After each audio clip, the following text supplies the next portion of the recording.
High বন্ধুরা, সবাই কেমন আছো? আশা করি সবাই অনেক ভালো আছো। আমি আজকে তোমাদের সামনে একটি অন্যরকম রেসিপি নিয়ে হাজির হয়েছি। আশা করি এই রেসিপিটা তোমাদের অনেক ভালো লাগবে। আজকে আমি বাটা মাছের রেসিপি নিয়ে এসেছি তোমাদের সামনে। তোমরা কে কে বাটা মাছ খেতে পছন্দ করো অবশ্যই কিন্তু আমাকে জানাবে। আর কে কোথা থেকে আমার এই ভিডিওটা দেখছো অবশ্যই আমাকে কমেন্টে জানাবে। আমি প্রথমে বাটা মাছগুলো লবণ হলুদ দিয়ে মাখিয়ে নিয়েছি। এবার আমি চুলায় প্যান বসিয়ে মাছগুলো একে একে সুন্দরভাবে ভাজি করে নেব। এপাশ ওপাশ উল্টে পাল্টে মাছগুলো ভালোভাবে ভাজি করে নিতে হবে। আমি আজকে তোমাদের সামনে বাটা মাছের সরিষা বাটা রেসিপিটা উপস্থাপন করব। আশা করি এইভাবে তোমরা যদি একবার বাটা মাছ রান্না করো তাহলে তোমাদের অনেক ভালো লাগবে এবং বারবার এভাবেই খেতে ইচ্ছে হবে। আমি এভাবে মাছগুলো এপাশ ওপাশ ভাজি করে উঠিয়ে নেব। অলরেডি আমার মাছ ভাজি করা শেষ। আমি রান্নাটা এই মাছ ভাজি করা তেলেই শেষ করব। আমি এবার এই মাছ ভাজি করা তেলের মধ্যেই একে একে তেজপাতা, এলাচ এবং চলা দিয়ে দেব। এখানে আমি 1 কাপ পরিমাণে পেঁয়াজ কুচি ব্যবহার করব।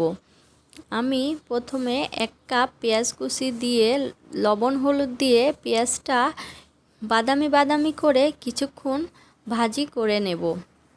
আমার পেঁয়াজটা যখন বাদামি হয়ে আসবে সেই পর্যায়ে আমি কয়েকটা কাঁচামরিচ এবং হাফ কাপ পরিমাণে টমেটো কুচি অ্যাড করে দেব।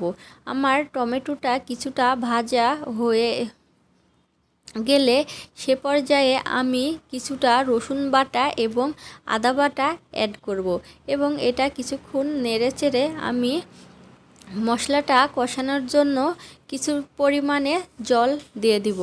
আমি এবার জলের মধ্যে ধনিয়া গুঁড়া, মরিচের গুঁড়া, জিরা বাটা এবং গরম মশলার গুঁড়া দিয়ে আমি কিছুক্ষণ মশলাটা খুব ভালোভাবে কষিয়ে নেব।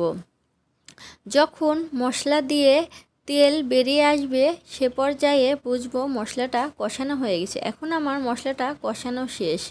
আমি এবার এখানে পর্যাপ্ত জল দিয়ে দিব। তবে আমি এখানে বেশি জল দিব না, আমার ঝোলটা ফুটে উঠেছে। এখন আমি একে একে মাছগুলা দিয়ে দেব। এখানে বেশি ঝোল করব না, যার কারণে জলের পরিমাণটা আমি কিছুটা কমই দিয়েছি। আমি মাছটা কয়েক মিনিট ঝোলে দিয়ে রান্না করে নেব। এরপরে আমি মাছের মধ্যে সরিষা বাটা অ্যাড করব। তবে তোমরা সরিষা এবং কাঁচামরিচটা যখন বাটবে তখন চেষ্টা করবে কিছুটা লবণ দিতে, তাহলে সরিষা বাটাটা তেতো হবে না। আমি এখানে কালো এবং সাদা 2 রকমই সরিষা ব্যবহার করেছি। তোমরা যে কোনো সরিষা দিয়ে এই রেসিপিটা তৈরি করতে পারো। আমি সরিষা বাটাটা দিয়ে জাস্ট অল্প কিছুক্ষণ রান্না করব। সরিষা বাটা দেওয়ার পরে বেশিক্ষণ রান্নাটা করলে স্বাদটা নষ্ট হয়ে যাবে। আমার এখানে তরকারিতে কিছুটা লবণ লাগবে, তাই আমি এখানে লবণ ব্যবহার করছি। তোমাদের স্বাদ মতন তোমরা লবণটা ব্যবহার করবে। ঝোলটা অনেকটাই ঘন হয়ে এসেছে, যার কারণে লবণটা খুব ভালোভাবে মিশিয়ে নিতে হবে যেন সম্পূর্ণ ঝোলে সেটা মিশে যায়। দেখো বন্ধুরা, আমার রান্নাটা অনেকটাই গ্রেভি হয়ে এসেছে। এ পর্যায়ে আমি কিছুটা ধনিয়া পাতা অ্যাড করব।